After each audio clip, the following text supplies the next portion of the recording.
This video is going to be a film study look at the impact that Trevor Nowaske is having as a Sam outside linebacker edge defender for the Lions in the last 2 or 3 weeks.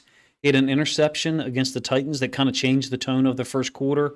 The Lions, of course, went backwards on their first drive, a sack given up by Taylor Decker to Arden Key, and then I think another pressure forced the Lions to punt, and then Nowaske gets the interception, really changed the tone and tenor of that first quarter. Ended up being a really wild and crazy first 16 or 18 minutes of the game. But in terms of what Nowaske is doing, he played 38 snaps yesterday against the Titans. A lot of them are in the third and fourth quarter, don't get me wrong. 14 the week before in the win against Minnesota, but had two very important plays, if you ask me. A third down tackle on a pass play, and then the sack to finish the 31-29 win on the road. He played 29 snaps against Dallas, also had a sack in that game. He's been active, producing as a Sam linebacker, dropping out into the flats at times in coverage. 2 sacks so far this year, 1 interception. I think it's pretty remarkable for a guy who's 26 years old, undrafted free agent out of Saginaw Valley State in Michigan, in fact. And the interesting thing to look at, I do actually have a little bit of college film of him. I collect college film every year, don't necessarily really do anything with it, but kind of for moments like this. He didn't look like, in the 2 games I saw, he didn't look like a tremendous pass rusher, even in college. And his stats kind of reflect that. I was able to go back and confirm 5.5 sacks in 44 games in college, which is really interesting from the standpoint that he has 2 already in the NFL in his second year with the Lions. Homegrown talent, obviously, I think from the west side of Detroit, just on the outskirts inside the city, if I recall correctly. I want to get to some of the film from before last week's game, or yesterday's game against the Titans. So this is last week's game. You can see Anzalone and Nowaske off to the right. This is 1 second left. You're up 31-29. And instead of bringing 2 or 3 or nobody, the Lions actually bring heat. They bring 5 and get to Darnold. Why? Because he needs time to get the throw off, number 1. Number 2, the Lions, are bringing the pressure away from the running back. Aaron Jones is really doing nothing here, is posting up to Jack Campbell, who is not known as a pass rusher. So tremendously low awareness from the way that the Vikings handled this from pass pro perspective. But Nowaske's committed, closes down, gets the sack. It was not the only solid play that he made in that game, in fact. Rewinding a little bit, I'll go back to that Cowboys sack here in a moment. There's a third down stop that he makes against Minnesota last week where they're dropping him out in coverage, blitzing Brian Branch off the edge. This is a 3rd and 8. I believe we're in the second quarter here, but I could be wrong in that regard. Nowaske is lined up on the line of scrimmage, kind of, we call it mugged up, a mug look, as if you're going to blitz. He drops out, Branch blitzes, and is engaged by this tight end. I think it's Munt, 86, who ends up, after blocking Branch, I think he's actually kind of holding for a moment, releasing out into the flats. It's a 3rd and 9. Like I said, look at the 3rd and 8, excuse me. Look at the close down. Nowaske's already all over it. As soon as the tight end catches the ball in the flats, he's there to tackle him for only a 1-yard gain. He's got 2 sacks already, an interception, made this play in coverage. He's a good football player. I don't know if he's going to be able to overcome the athletic limitations that I think there are out in space at times, and I'm actually going to show you one play against the Titans that kind of illustrates that. But it's a great story right now for week 8 of the season because of the losses of Aiden Hutchinson, Marcus Davenport, Derek Barnes. Were it not for those guys, Nowaske is probably fighting just to be on the roster to play special teams, which he still does play at this point. I don't think his pass rush moves are really refined, don't get me wrong, but the effort, the motor, and everything is there. And there is a tenacity to the way that he plays the football game, whether it's on special teams or on defense.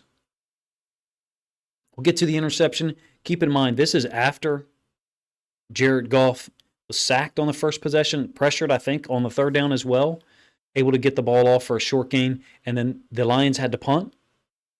Tennessee's got the football, 11 minutes left on their second play of the game, I believe, 11 minutes left in the second quarter. You can see they're going play action, over concept.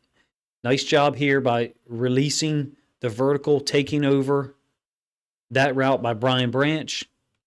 And there's really nowhere for Rudolph to go with the football to Ridley or this vertical. You do have guys hanging out in the flats. And Nowaske is one defending two. Pretty cool to be able to get an interception here. Now, it's also part of the factor is that Onwuzurike is there to deck the quarterback. Onwuzurike's he's been playing really well this year, taking advantage of his opportunities. You want DJ Reader and Aleem McNeil on the field as much as possible. It might be time for me to compile some Onwuzurike film, either for a YouTube film study or on Twitter or my Patreon. If you've ever considered supporting me on Patreon, it's $4.99 a month for Lions fans. You get access to the Lions Discord where we discuss the game, concepts, injuries throughout the week, practice situations, what have you, to basically give you a safe forum to discuss your team, independent or away from trolls or anything like that. But really cool play, man, that he's got depth. You can tell that he's dropped out in coverage often in college, and now with the Lions he's well-trained because he gets depth and keeps everything in front of him. And in this case, the ball is in front of him, pops up. I will give you the end zone angle of this one. His first interception. He's super excited. I'll try to pause it at the end of the play so you can see it.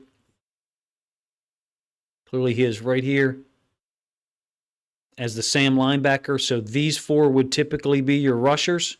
And then he would be the guy dropping out in coverage on a pass concept.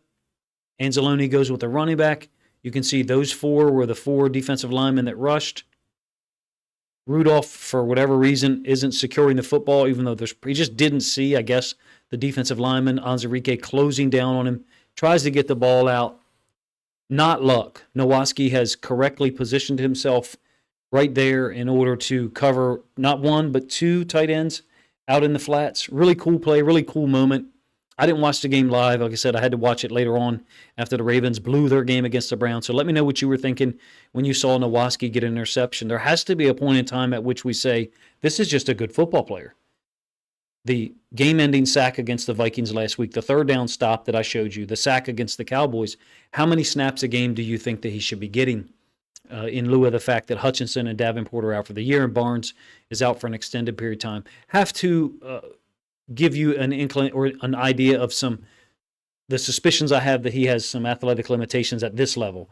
At the college level or whatever, I don't think those athletic limitations exist as much, but Mason Rudolph is just juking him here on this 11-yard touchdown run to tie it at 7. Later in the first quarter, in fact, I think he's just got to press down some more, get to the line of scrimmage, and then be able to close this off at a different angle. Since he ends up retreating almost, not trusting his speed, he kind of gives Rudolph the space to cut it up inside. There's also a tight end wide open coming across the middle. The Lions continue to have difficulty with these concepts, dating back to 2022, before Jack Campbell was even there. Now, this does actually, I think, fall on Jack Campbell's shoulders. He's got to be aware or see that the running back doesn't have the ball and look for these over-under concepts coming from the other side of the field. Anzalone's had tremendous difficulty with these in the past. And I actually think before the snap, Anzalone kind of points to him and tells him that you would have the over concept coming back to you. Why? How do they know? Well, the running back's on this side. The defense is right or left on the screen. The run play is going to go here. If it's going to be play action, they're not going to run with the running back here and then this tight end go across the green. You know that it's you, meaning you, Jack Campbell, that's in the crosshairs of an over-under concept. And in this case, he's trying to find out who's got the football. He actually ends up still looking for the ball. So really, really late recognition. In fact, none by Campbell, which has been rare in 2024 because I think he's played quite well. Finally, last play that I'll show about Nowaske. I mean, there is a small sample size here. Clearly, like I said, he did play 38 snaps, but a lot of them in the third and fourth quarter, somewhat inconsequential. He did have one good pass rush attempt in the fourth quarter. He does a really nice job of covering people out into the flats, reading pass, especially into the boundary. It's essentially the Derek Barnes role, dropping out into the flats in coverage when it's appropriate to do so, given the call, into the boundary, normally against tight ends, occasionally running backs. Can you survive with Nowaske being out there as that guy? Yes, I do suspect that you can. I still think that they need someone on the other side who is an actual pass rush threat. If you were able to acquire, Arden Key looks like a guy. The quality of someone like that would be my offering.